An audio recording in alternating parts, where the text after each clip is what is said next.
Hello YouTube friends, you've found me today putting a hanging sleeve on Agnes's quilt. This is my granddaughter Agnes's Hexagon quilt that I finished earlier this year, and I've entered it in the Festival of Quilts in the traditional category because there were a number of categories and I thought it fit that one best of all. And so the deadline for sending them is quite soon. So I'm going to stitch this hanging sleeve on here. Now, this was a bit of serendipity because this is a piece of lovely Liberty fabric here that I folded in half and stitched down the middle to make a tube and started to stitch it on, and I thought, I bet there's a guideline for how wide this should be. And so I went on the site and it said, your hanging sleeve should be 4 inches wide. I measured this. Exactly 4 inches. That was a happy accident. I didn't do that on purpose. So I'm putting this hanging sleeve on here now. The next bit of film you see will be Anna and I at the Festival of Quilts. But as I'm doing this, I'm reminded of a video I saw recently, which was Karen at Just Get It Done Quilts. And a couple of years ago, she interviewed Chris English, and we're going to be meeting Chris at the festival. And she was asking him what one of his quilting mistakes was. And he said that he put a hanging sleeve on when he was attaching a binding. And he sewed this end shut so that there was nowhere to put the batten, to hang the quilt. It's the sort of mistake you only do once, isn't it? Anyway, I'm going to stitch on this last bit of sleeve then. I think it fits in quite nicely with the quilt, although you won't see this. And if you're at the Festival of Quilts, come and say hi to Anna and I and see if you can find Agnes's quilt hanging there.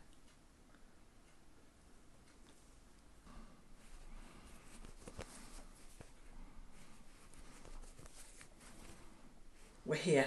Anna and I have arrived and we're just setting off now for the first day of the Festival of Quilts, and I'm really, really excited. Let's do it.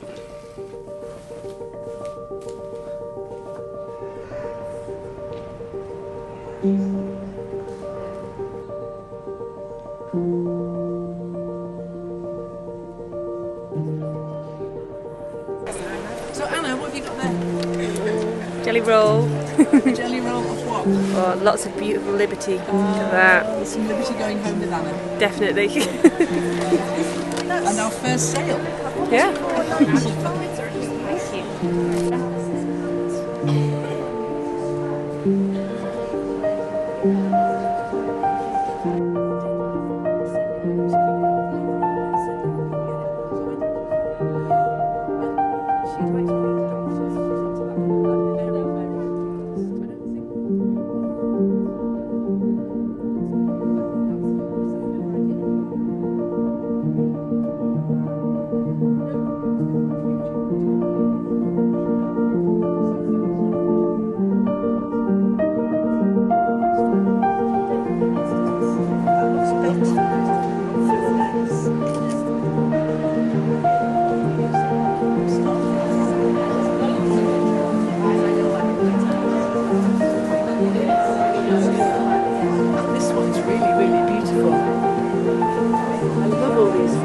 Indigo dyed pieces, and this loopy quilting stitch is really effective on here.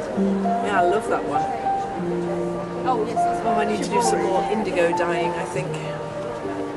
So this quilt is a bear claw quilt, but it's not like traditionally laid out. I love all the different sizes and how you've got some little interesting bits in the middle, and then look at this, how it's joined. It's got all this fantastic button joining here, which makes it into a massive quilt. So we've got the grey background and then the red background joined together. I love that one. Oh, and look at that one. There's a little harfy bear there. This is a nice quilt. And it's got a lot of personality and imagination in it.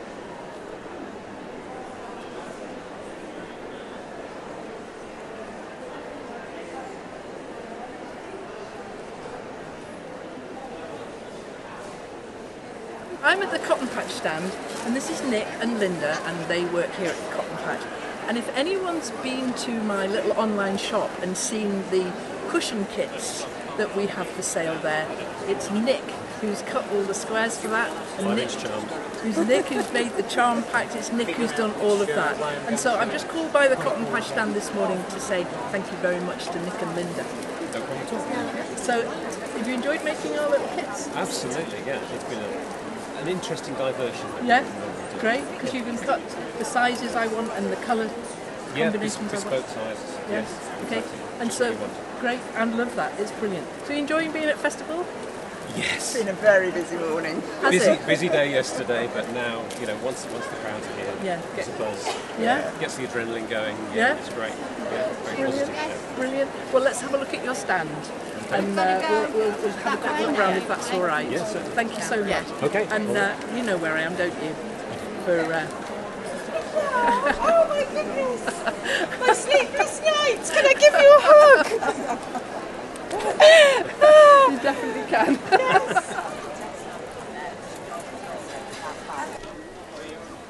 So I'm looking for something to back my terry scrap quilt with, and I want it to be really bold and bright and knock your eyes out. And I'm just looking at, I can't choose from all these amazing Free Spirit fabrics, and it may be that I just need to keep looking and find one that absolutely works.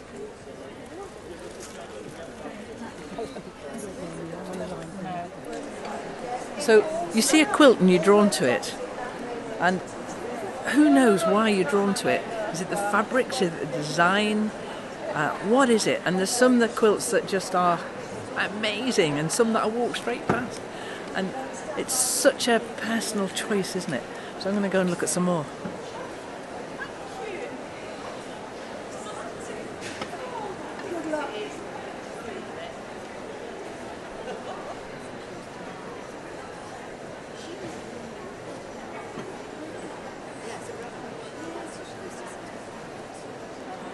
That's the joy of quilting. Look at the fantastic. So long to plan. I love that. Imagine how long enough it's taken to Just look at them. I mean, the temptation would be to put that on the outside, but to have that as a frame for this middle bit. I love that. Oh, that's nice. So well done, Daisy. Daisy Dodge made this, and it's called Seaweed Sunset, and I love it. So I'm here on the Aurifil Stand with Alexander and Bradley, and they're the people who are in charge of the whole Aurifil outfit all over the world. So what do you do? I'm the COO and Director of Marketing for Aurifil, and manage the US operations. And I'm international sales based out of Italy, and manage the UK market and everywhere else, really. So I'm with very lofty company here, and these are the people that I spoke to get the thread box that we've got in the shop together. The slow stitching at the last home we have. So that's all the emails back and forth. So it's really lovely to meet them in person, because they've just been names in emails until now. We've had a good time. Been a delight. It's been incredible. It's so nice to face the name as well, isn't it? It really is great. And so we've got another thread box coming, and so can we talk about that one? I think you can, absolutely. Yes. We can. We've got a, well, you tell them. What have we got? Another box. How many spools? 10 spools. 10 spools. And they're floss. Floss, yes, 6 strand floss this time. I really love that floss. I've come new to it, very new to it. There is some floss coming our way. Yes. I just love it. Beautiful wooden spoon. It's beautiful. Rustic. But it's stranded, and I've just started using it. I used it on Emil's quilt when I finished sewing that for Martha. So there's going to be 10 spools of 10 this spools. in a fantastic, funky colourways. Yes. And that's coming out next year. Correct. Early next year. I'm really excited for that. Really excited. So, and where will people be able to get that? It's going to be all over, really. A lot of UK retailers. Someone's doing this on launch. We'll see who's going to be taking it on, and then we'll kind of spread the word. And then we'll be able to hopefully go through all international sales channels as well. So abroad, New Zealand, Australia, America. All over. Yeah, absolutely. Fantastic. Well, there'll be lots of heads up for you all before that actually happens. So I've loved being here with you guys. And thank you so much for the warm welcome. It's been wonderful. So thanks very much. And we'll see you next year. Absolutely. Thank you. Thanks so much.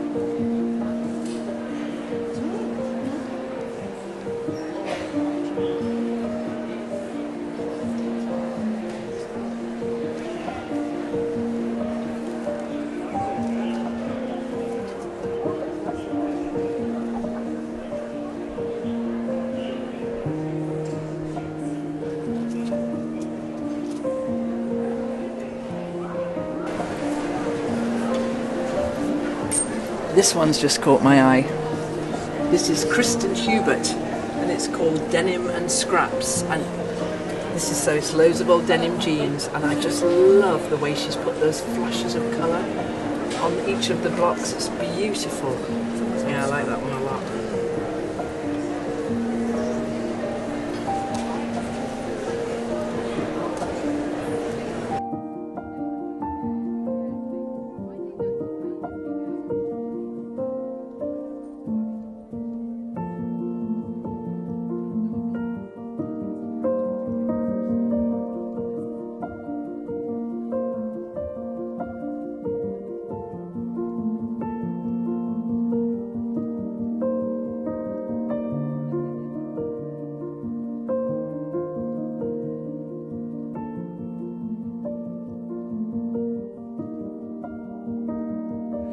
You ought to pan around and see all of these guys. Come closer too.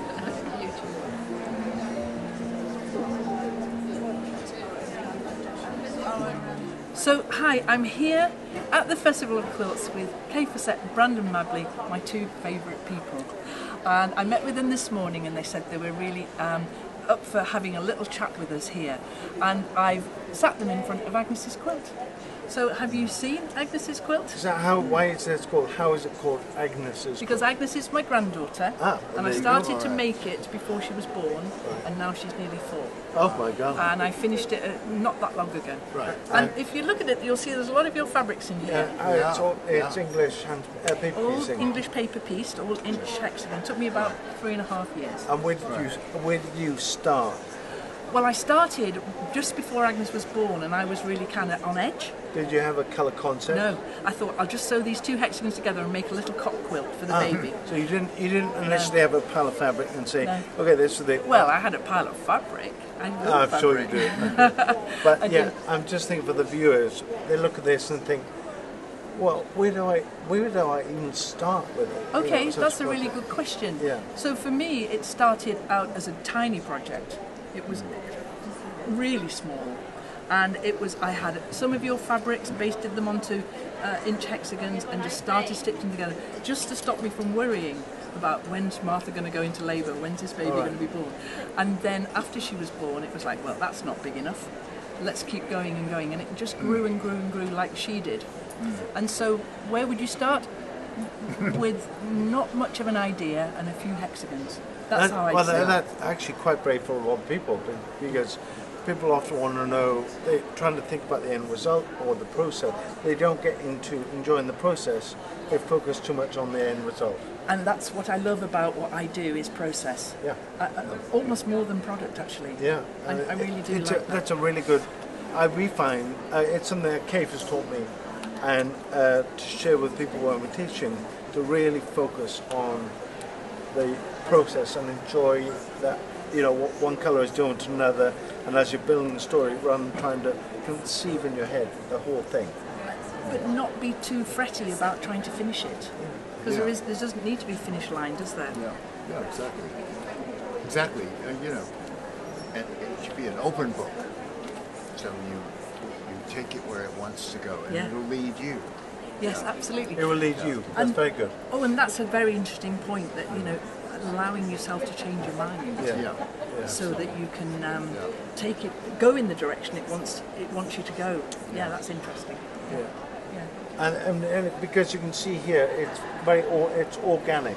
How you got the colour placing, you've got the lime greens exploding out in certain areas, then it gets very soft and pastel and icy, and then here you've got quite hard, deep depths. very important little hits of reds in there. I love listening to you guys talking about colour and why you make the colour choices you do and pattern and all of that. So talk a bit more about that then. Well, it's very instinctive. It's like I start placing things on my wall. I usually start from the collection that we have to be featuring in our next book, and I start placing them on a wall, and then I can see that certain ones distract from the others. They kind of dampen the color, and so I take those away and try to keep things that are expanding the color and making always it in sexier. simple shapes. Yeah, always very, very simple shapes, so they're very easy to make, and let the fabric do the work. Yes. Yeah. That's what I find. Yeah. And so you're looking for that point where the marriage of all of those things comes together and it becomes more than the sum of the parts. And it wants to be clear. What I find is it's very easy to get kind of confusing, so that it's very hard to see the structure of the piece.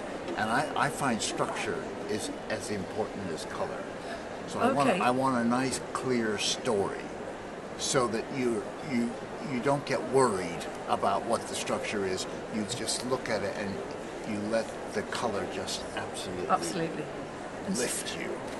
And also, it's not a case of fussy cutting, or you buy a piece of fabric and you love this form and you love that shape, but it's actually so much more exciting when you cut it, and then when you place it down, it has that unexpected little abstract note. Now, I saw a video of yours recently where you had a very, very large stripe, and you were saying, and you had a diamond template, and you were saying, look, you move it here, and you get a completely different look, so that the very bold, large patterns cut down into smaller patterns bring their own story. Yeah, they do, absolutely. Yeah, and also, I find that the scale of your pieces has a lot to do with whether the color is expanding and reaching out to you.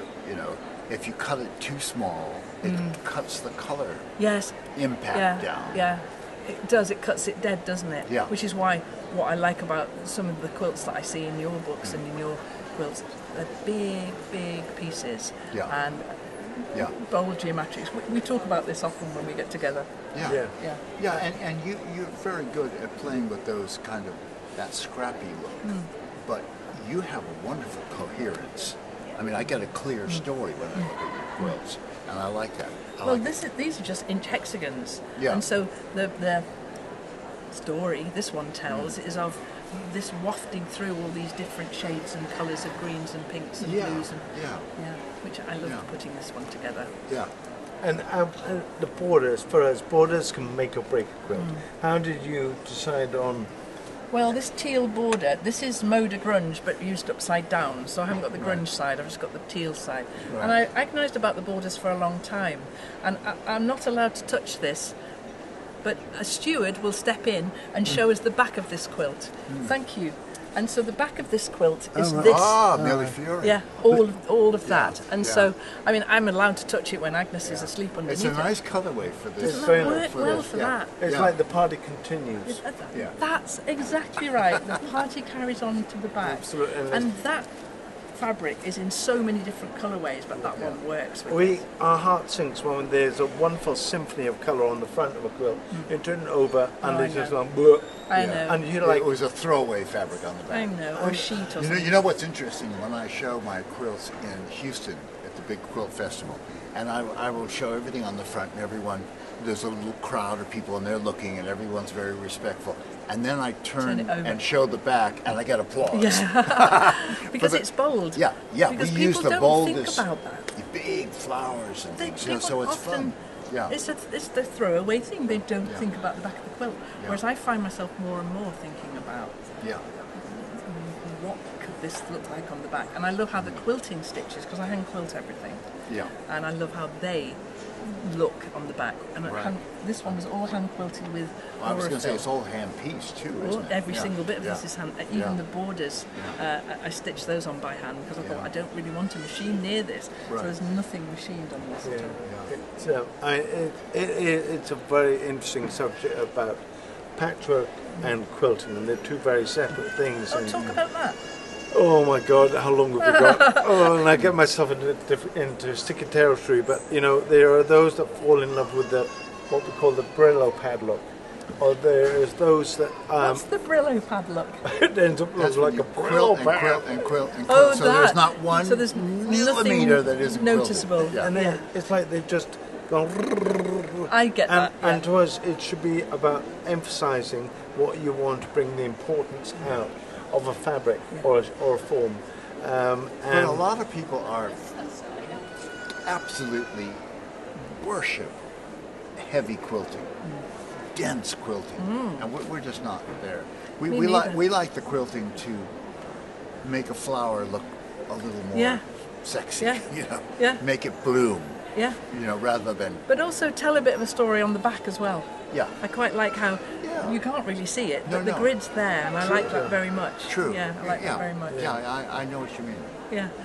Yeah. So you guys, it's always an absolute joy to meet up with you at the festival, and so I really want to thank you very much. I know that you push for time. You're here, you're there, you're all doing stuff all over the place, and maybe you'd quite like to go and get a bit of lunch now. Yeah, a bit of lunch, and then we go home to our studio. Well, I'd say, you know, one of the elements, but for us coming to the festival is going around and seeing the quilts and seeing how people of new trends, new styles, and it changes all the time. People's tastes, and then how they've taken some of our fabrics, some years gone by that we haven't seen for 100 years, not that old, but and then incorporate that into a quilt, and it's like seeing an old friend.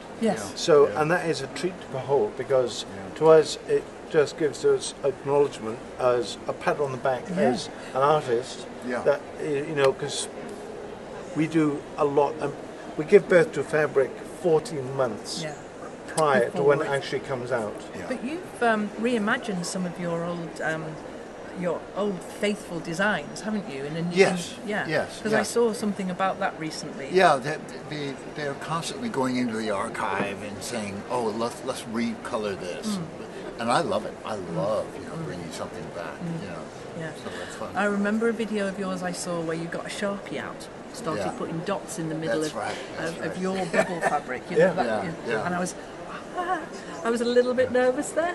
He's putting Sharpie onto it, and it looked fantastic. Well, it knocked it back. It just made it sit back, and it's like adding a bit of instant stitching. So you hadn't finished designing that piece? No, you were both designing that? Well, they were, what's the famous artist who was known for going in paint? Into galleries. Was it Turner? Turner. Yeah, Turner would turn up with a little paint box and when they were hanging in a gallery. Yeah, exactly. Just a minute. I just want a bit more on that. Okay. We want a bit of red over in this corner. But you know, one of the most important parts of our design process is that we design on a vertical surface.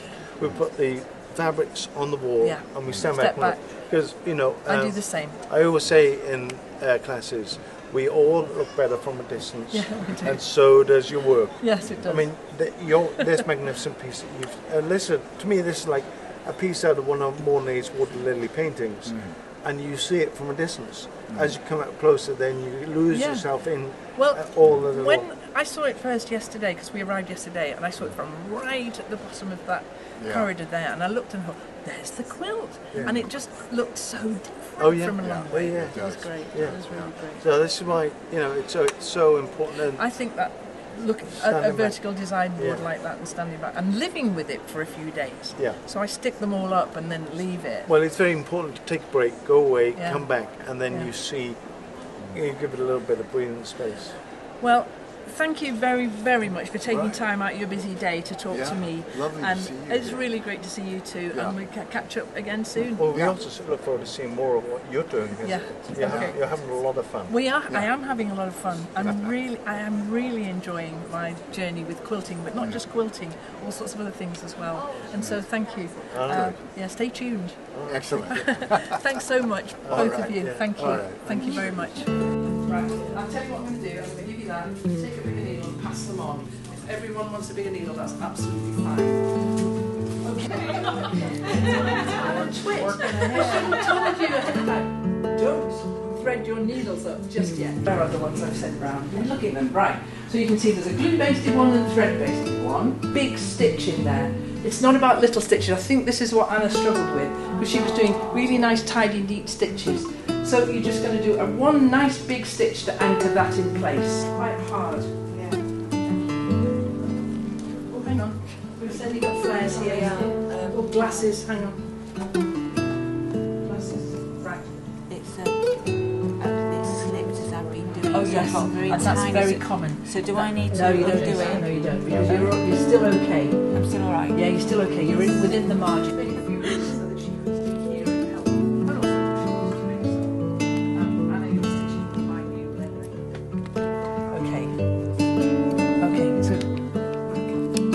Together so that you can see that you've basted those beautifully because they're the same. And I tend to hide my knot underneath the first little fold, so it comes out there. Can you see as well? And then what we're trying to aim for is get my glasses back on. Is right in the corner, 2 stitches together, and then we're going to go over and over, and we want, now this is the genius bit. We want to get about 20 stitches along there, quite close together, but not so close together that they are, that it'll take you all year to make.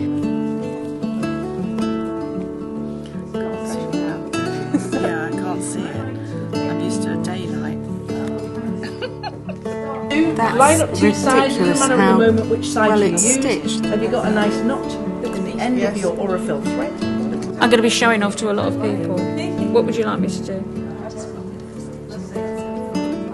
I'll probably go wrong now.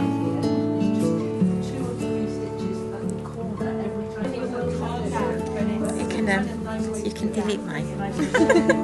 How's everyone doing? Oh dear. It's summer, and so all that. Yeah. Anybody else need a little?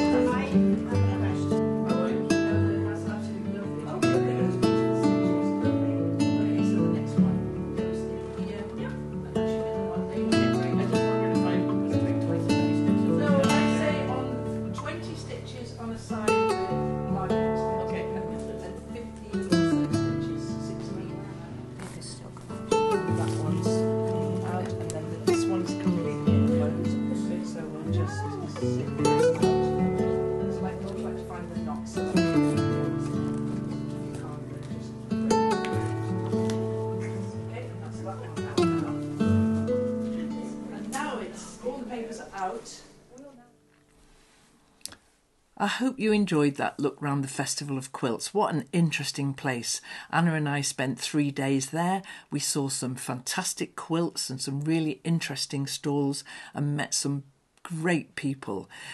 We've got far more film to share with you, so this is part 1, and next week we'll post part 2. And so come back next Sunday at 7 o'clock British summertime, and we'll show you the second part of our Festival of Quilts video. Thanks so much for watching.